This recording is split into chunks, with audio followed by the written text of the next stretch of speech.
Real stories of werewolves, of Dogman from history, from your emails, illustrated and animated with the democratizing magic of machine learning AI.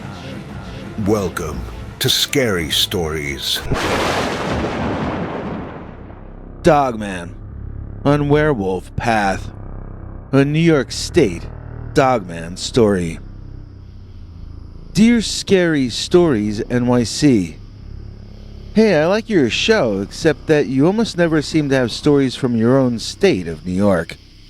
I've been holding off telling my New York Dogman story because my wife and several others close to me have asked me not to broadcast it. They've reluctantly agreed to let me tell it to you in this anonymous form, with all of their names deleted or changed, and certain parts of the story sort of streamlined. So I can't tell you that this is 100% fact, but the incidents with the Dogman are reported in as detailed and honest a way as I can remember. Although I want to give you all the facts, I want to remain married more. So this is the version my wife said she was okay with me sending to you. Although none of my family wanted me to give you any facts about the location at all, I prevailed upon them that the place it happened in is a good part of the story in and of itself. You see, I had two different brief encounters with what I believe to be the same Dogman, and both happened in the same part of Long Island, outside of New York City. This was pretty far out on the island, where it's more exclusive and rich. There are two golf clubs sort of to the north, and a polo club sort of to the south, don't you know? It's also not far as the crow flies from Plum Island, and those places where the experiments that Stranger Things fictionalized happened in real life. Sadly, I can't get into how I came to be out there at the time, at least not without my wife divorcing me, but the fact remains that there I was. And no, I have no magical psychic powers like the people on that show. So I think I already mentioned that this is the story of two different Dogman sightings or encounters. The first one was more of a sighting, I guess. Here's how that all happened. This person who wants me to call them Individual A and I were driving toward one of those golf courses over there along Millstone Road. Now to me, Millstone Road sounds like the name of a street from the Flintstones cartoons. So, whenever I used to drive it in those days, I'd be making jokes about seeing dinosaurs or cavemen lurking in the bushes.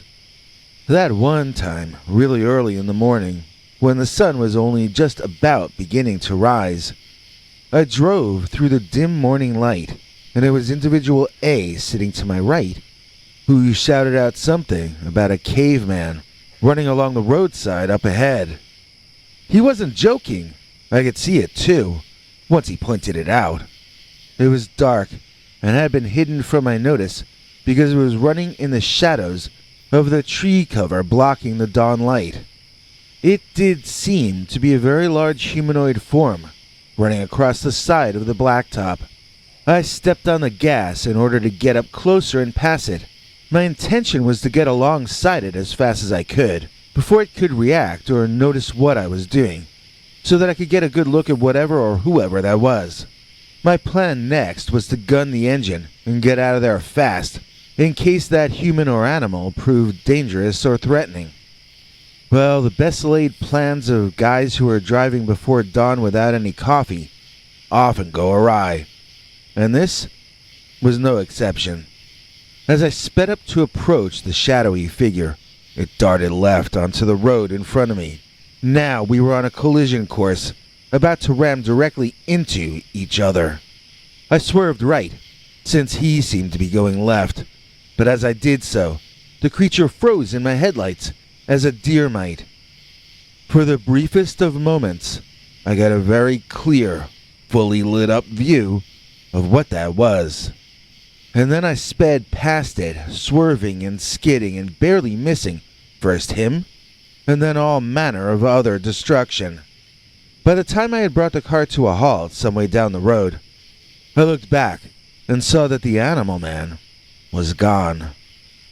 It took a while for my heart to slow down enough to get back to driving, but I'll never forget what I saw, which was big, bipedal, over 6 feet, maybe over 7. Legit, real pointed ears that seemed to be up on top of its head. It's possible they were on the sides, but tall and pointed. In either case, ears came up over the level of the top of the cranium. The snout and nose were like that of a dog. The nose leather was dark or black. The entire creature was covered in fur of a long and full kind, in a dark combination of shades. The feet were like very large cat or dog paws, and were covered in fur. They were not feet like those of a Bigfoot or Sasquatch. I recall it holding its arms in front of it when my headlights shone in its face. They looked like arms more than the front legs of a dog. The paws were large and could probably hold things almost like human hands can. I would still say they look more like paws than hands, though, as hands never had long, knife-like claws protruding from the ends of them. The way the front legs bent was similar to how a human's arms would move and function, though. Individual A offered to take over the driving because I'd been pretty shaken up, but I was too scared to get out, and I just floored it and removed us from that country road. From then on, this weird man-animal was a big topic among my small circle of associates. More and more people kept asking me and A if it was really true, and at first, we would just tell them yeah, it was. Then there were these situations which developed in which it became untenable to continue open discussions about the creature that A and I had seen. I fell in with a bunch of guys who continued to wonder about the creature long after it became a dangerous topic to discuss in our little world. I privately shared my childhood memory of seeing a fox standing up in my backyard. I had heard noise in the night and shone my flashlight. I caught the fox standing, possibly leaning against a tree, but also possibly standing up under his own power. His eyes shone bright, like something from a horror movie, and it scared my younger self. I dropped the flashlight and ran inside, where my mind and brain put it together that I had just seen a fox, not a space monster. I still waited till the sun came back up to go out there and get that flashlight back, though.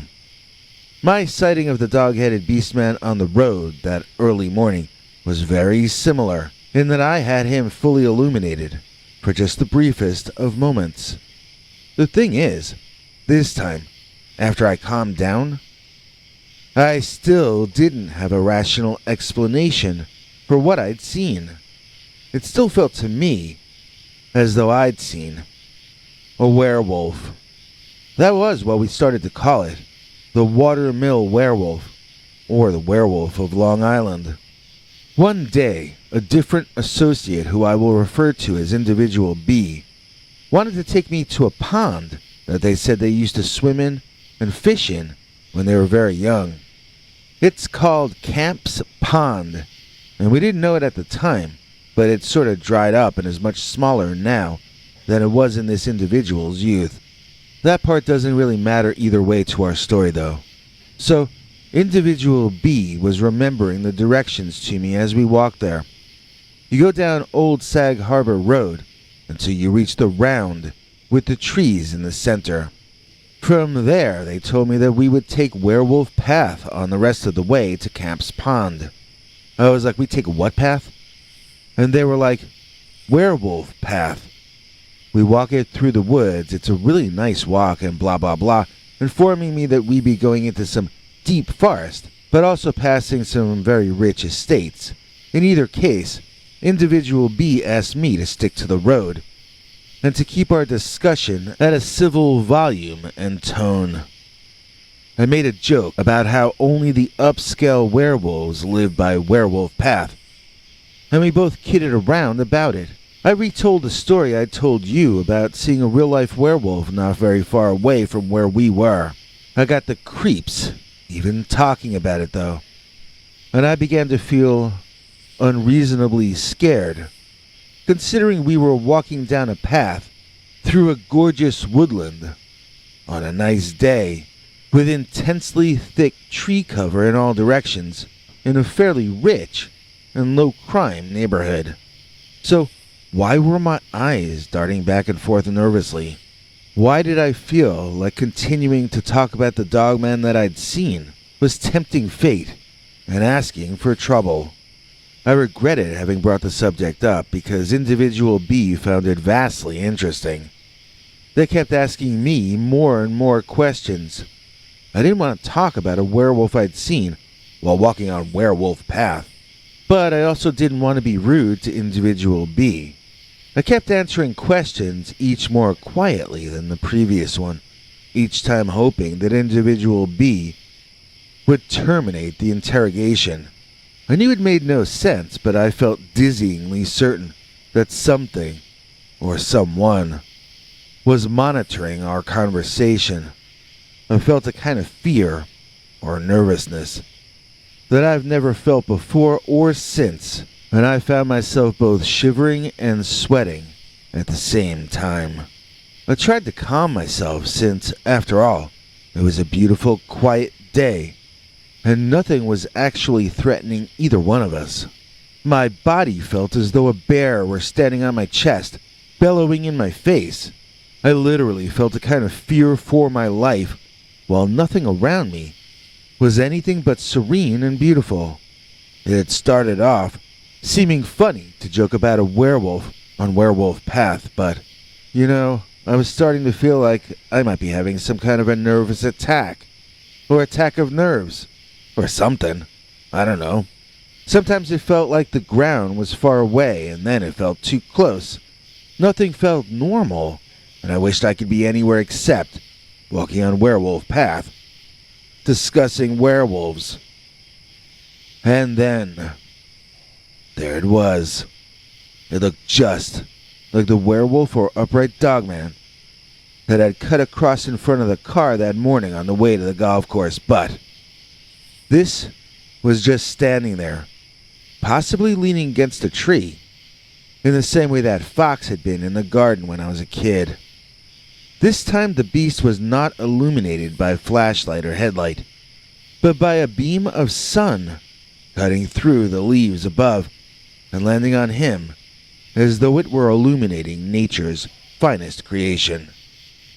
This dogman moved through a flowering bush with the world buzzing about it, just as Adam walked through his Eden.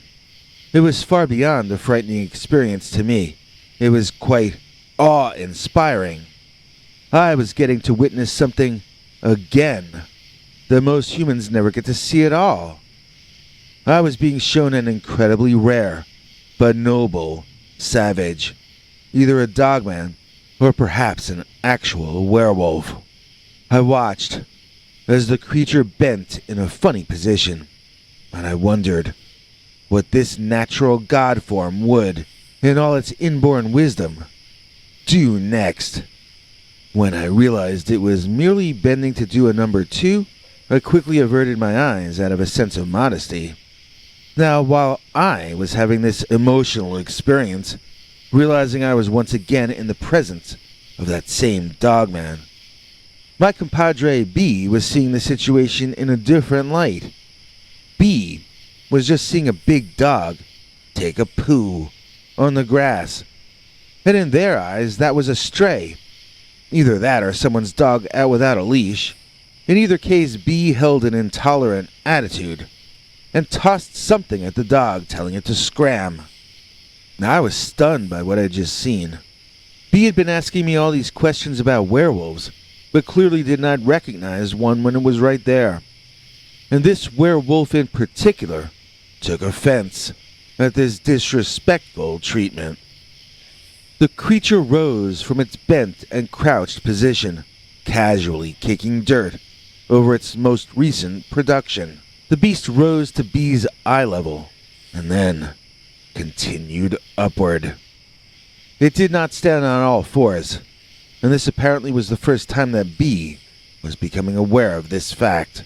By the time it finished standing up bipedally like a man, the Dogman had made its point. Then, it had added an exclamation mark, folded the message, attached it to an arrow, and fired that arrow figuratively into B's brain. He now got it. He now understood the werewolves were not just an idle topic for a casual afternoon. Werewolves were also big, hairy, scary, and, yes, they do crap in the woods. There might be something to the idea that the Dogman can cause some kind of an auto-fear reaction in some people, because I was definitely frightened long before he put in his appearance. The effect must not be complete and automatic, though, because individual B wasn't even frightened after that werewolf showed up and marked its turf right in front of our eyes and noses. So maybe some part of my subconscious just remembered his scent, or pheromones, or something really subtle that the conscious mind wouldn't suss out, you know? Something must have been different about that environment on Werewolf Path that told my unconscious, or superconscious mind, that something bad was likely to happen. How else to explain how uncomfortable I felt? Maybe it wasn't that I was more sensitive than B. Maybe it was just that this had happened to me before, and so maybe on some level, I was remembering some odor or vibration that I wasn't even consciously aware that I was noticing. The subconscious mind can be weird like that, especially when it's noticing things that might affect our survival. Okay, so don't lecture me, but the two of us took off running. We never made it to the pond. We ran away from it when the Dogman stood up to its full height. Obviously, that's not what you do when a predator is present. It excites them to chase you. And that's exactly what this big old Dogman did. It chased B down, slamming his face into the dirt. Next, it romped over and jumped on my shoulders, forcing me down hard as well. I saw it shove B sideways into a thorny-looking bush and tackled me, almost playfully, 3 more times. It had the energy, and the time, to just keep slowly draining us until we finally put up no resistance, as he eventually was gonna dine upon us. We were doomed, and I think we both knew it. So what did I learn while taking turns with individual B, getting thrown around and beaten down by that werewolf creature? Well, I learned that we can't compete with the Dogman in terms of strength. It was on another level, like trying to have to battle a chimp or a gorilla. I mean, it's just not gonna work. It's bad news. He could have easily ended either one of us 5 or 6 times over. But the Dogman seems to enjoy playing with his food. He can't have too many friends, since he keeps eating everybody. I also learned that the Dogman is lightning quick. He can hit you into the next county, then run out into the woods, catch you, and drag you back to start. It did not seem supernatural, or paranormal, or interdimensional to me. It seemed smelly and hot and nasty and covered in lice and vermin. It behaved like an animal, and so that's what I think it was. I don't see how it could have been a ghost or a spirit, unless ghosts will knock you on your face, then as you get up, come around and knock you on your butt next. I mean, I don't remember that ever happening to Zach Bagans or whatever. This was like a hyper puppy, but supersized and dangerously strong. This was like Mighty Mutt or something, the superhero of dogs. Or maybe it was like The Rock in that new Captain Marvel movie. Maybe he's like the super villain of feral canines. So there was a car pulling out of a driveway at some point that started beeping at us to get out of the road so that it could pass. I was winded and lying on the ground for the 5th or 6th time, but I got up and apologized. That driver must have thought we were drunk, as the Dogman had run away at the vehicle's first approach. So if people tell you that there are no werewolves or dogmen in New York State, ask them why there's a road named Werewolf Path in Watermill, New York. If they're honest, they'll admit that they don't have an answer to that question. Was it just a coincidence that the two of us got our butts handed to us by a werewolf on a path named after the thing that handed us our butts? I don't know. I mean, maybe it was pure chance. Maybe we were the only two humans in history who ever got jumped and rumbled by.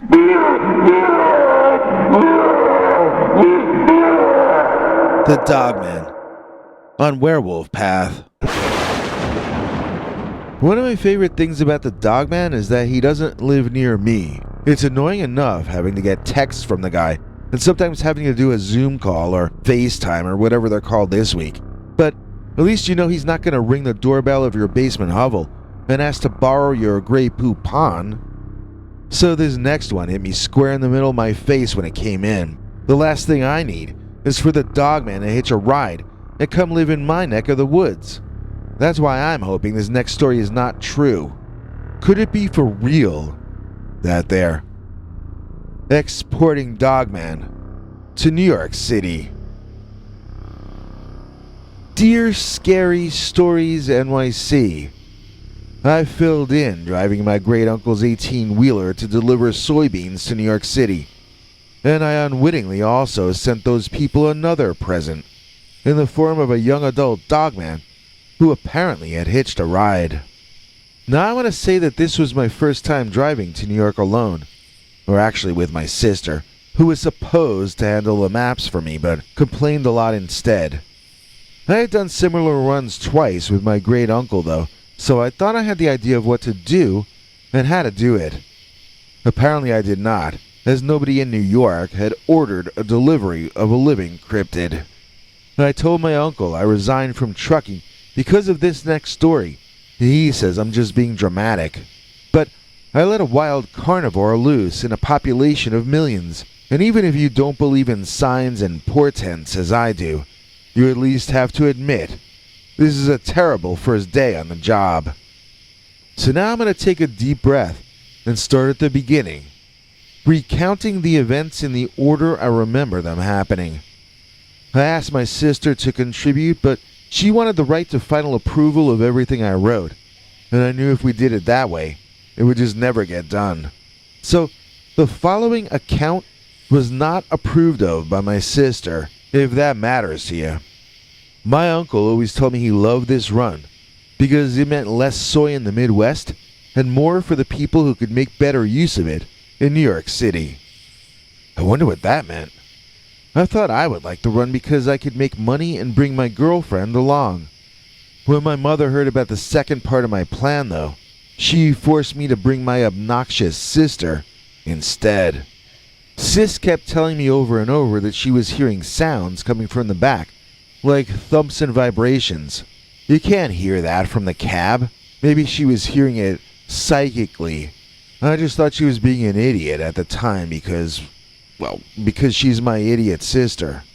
So when we finally got to Hunts Point in the Bronx, where everything is delivered to you when you get to New York, I was glad that the experience was halfway over, and already deciding to hand in my resignation when I got back. And just think, the fun hadn't even started yet. So when the guys told me to open her up, I did, but none of us could have predicted what was about to happen next.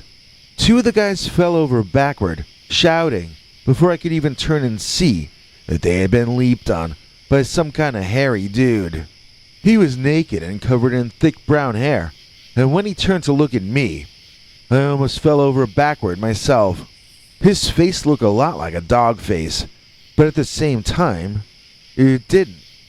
It was some kind of a man, judging by the intelligence in his eyes, and yet he was naked and hairy. He had a long snout, and it ended with a dog nose. I didn't know really what I was seeing, but I saw he was about to pounce on me, so I screamed. 3 more men ran over and attempted to grab this creature man around his chest. He was still down on all fours at the time. One of the men called him the American Werewolf, and I knew what he meant.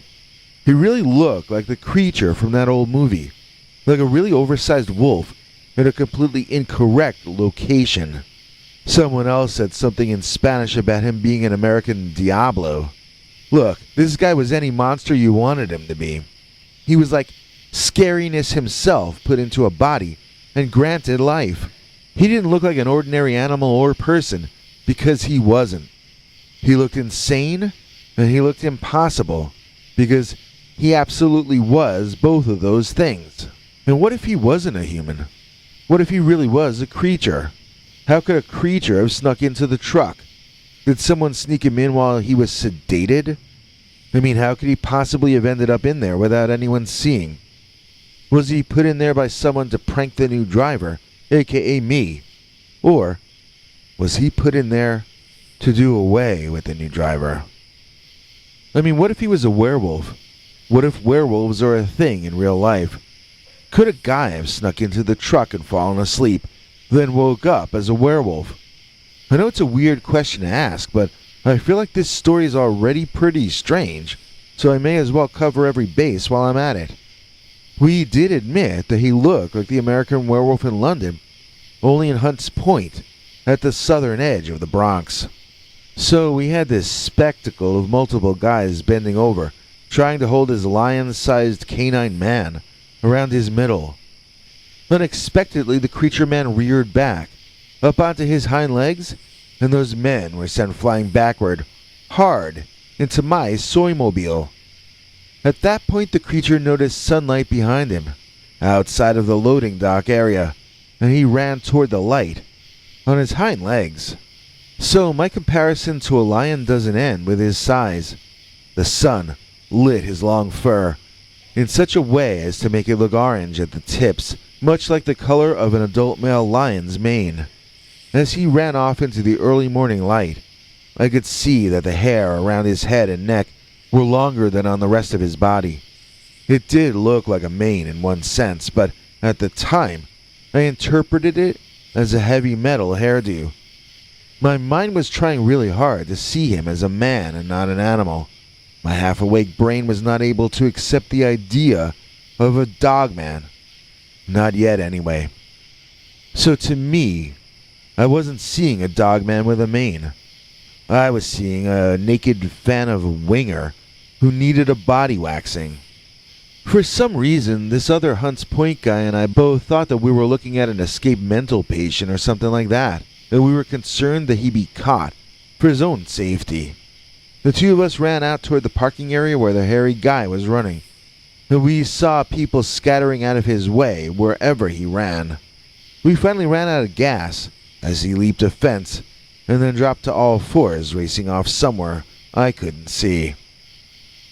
The stranger and I were both bent over, holding our knees and panting for air, trying to get some oxygen inside of ourselves. After a while, he asked me if I had noticed the legs. I had in fact noticed them, but I thought that it was some sort of optical illusion, or maybe he was wearing a new kind of shoes I didn't know about. It's funny how your mind will come up with little reasons to explain how something makes sense, when it doesn't actually make the slightest bit of sense at all. I wasn't seeing a naked hairy guy running in odd new shoes. I was seeing a bipedal fur-covered beast running on the hind legs of a canine. It was some sort of canine. It was a dogman. Have you ever been truly amazed at something? I mean, just in awe of something that had just happened, but at the same time exhausted from overexerting yourself on a really hot day.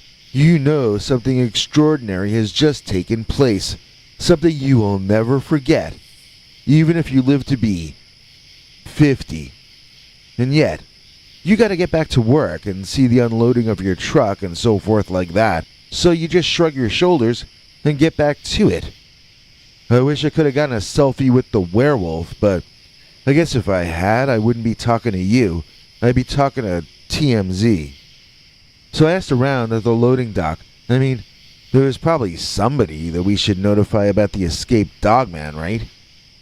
It had to be considered an invasive species in the South Bronx, right?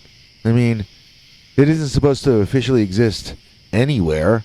but most especially in Fort Apache, the Bronx. Some people didn't want to talk to me about it at all. Others told me to shut up and act like it didn't happen. Nobody even wanted to go on record as to admitting what they saw. I kept getting told I was lucky that nobody got hurt, and that I should just say a prayer of thanks and move forward with my life. So where do you think the creature went to? Where do you suppose it is right now? The Bronx Zoo and Botanical Garden are pretty far away to the north. Just across the water to the east is Soundview Park, and to the south is Rikers Island, the famous prison complex. My niece is a Stranger Things fan, so she guessed maybe the Dogman went to Montauk. I showed her on a map that Montauk is actually pretty far away from Hunts Point, but that's still her theory, and she has every right to it. I have to say I still feel differently about my experience almost every day. Sometimes I'm certain it was a werewolf. Other times I'm back to thinking it was a strange kind of human. I suppose most of the time, though, I think it was a Dogman.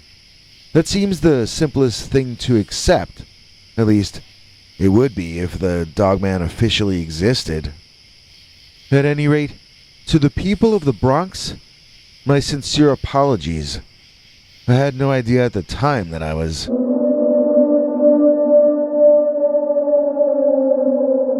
exporting Dogman to the Bronx. For tonight, I've got a rare New York State Dogman story. And what's even more rare is that it comes from a somewhat reputable source, and that I read about this encounter in the late Linda Godfrey's book Real Wolfmen, which you can still snag at the link in the description. If you use that link, we get a commission, so it helps the channel. And they have paper, Kindle, or audiobook versions of the book at that link.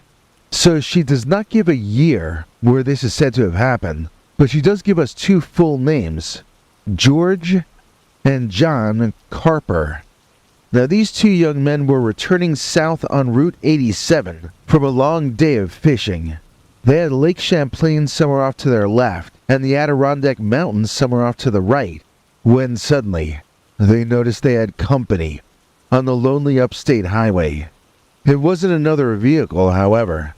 It was two upright canine fellows, both with very dark fur. The two men observed the two Dogmen as they ran alongside the highway, looking like two black wolves who ran on their hind legs instead of all four. The creatures had tall ears up on top of their heads, not unlike German Shepherd dogs, but they were darker than German Shepherds, and they seemed to be mixed in some way with humans, judging by the way they were running on their hind legs.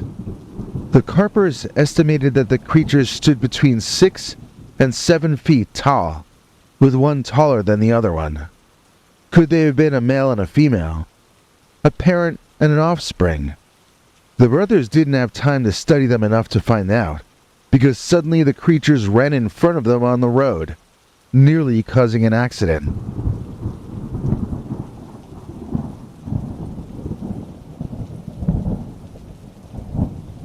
The two young men couldn't do anything but sit there slack-jawed as the two Dogmen ran right across the southbound and then northbound lanes of Route 87, running off into the trees in the direction of Lake Champlain.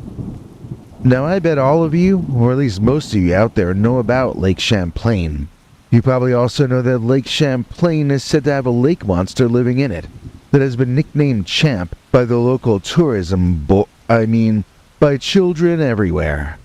What you might not know is that before Champ was a household word, the late great John Keel noticed that Lake Champlain, like Loch Ness, like Jefferson County in Wisconsin, like Point Pleasant in West Virginia, like Skinwalker Ranch on the TV, just like all your favorite weird places that people experience strange phenomena at, Lake Champlain seems to be a window area.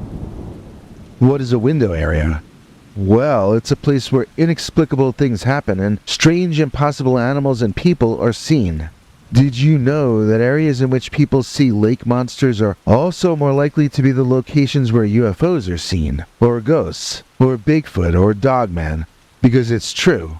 No matter what Dr. Jeff Meldrum might desperately want to believe about relic hominids and all that, if a location is known for sightings of one kind of strange phenomena, it is probably also going to be a place where people see other strange stuff as well. So, when this upstate New York witness report ends, with the werewolf couple running across all lanes of traffic to make a beeline for Lake Champlain, I don't suppose we should be all that surprised. Remember, you can read all about this true Dogman sighting in Plattsburgh, New York, in the chapter entitled Lake Champlain Joggers, in Linda Godfrey's book Real Wolfmen, which we will link to in the description. If you use that link, it helps the channel, so please consider it. Thanks, Biggie, and thanks to all of you for watching this far. If you liked it, please click like. If you'd like to see more of our work, please subscribe. And also click that bell icon if you'd like to be notified when we put out a new episode. To become an executive producer, you can donate to us through the thanks button under each of our videos, or through our paypal.me/PeterBernard209 page. To receive cool perks like secret uncensored Dogman episodes far too wild to ever run on this channel, you can become a YouTube channel member by clicking the join button, or join our PayPal subscribers club at peterbernard.com. Joining either at the $3 a month level or above gets you access to our over 25 hours of secret uncensored Dogman stories available nowhere else. Do you have a scary story about Dogman or some other kind of high strangeness that happened to you? Let us know by emailing us at scarystoriesnyc@gmail.com or by leaving us a voicemail message at 804-LA-SCARY. You may need to call back on that one. It cuts off after, I think, 3 minutes. And if you don't want to do any of that stuff, thank you for simply watching to the end. Good night, and have a scary tomorrow.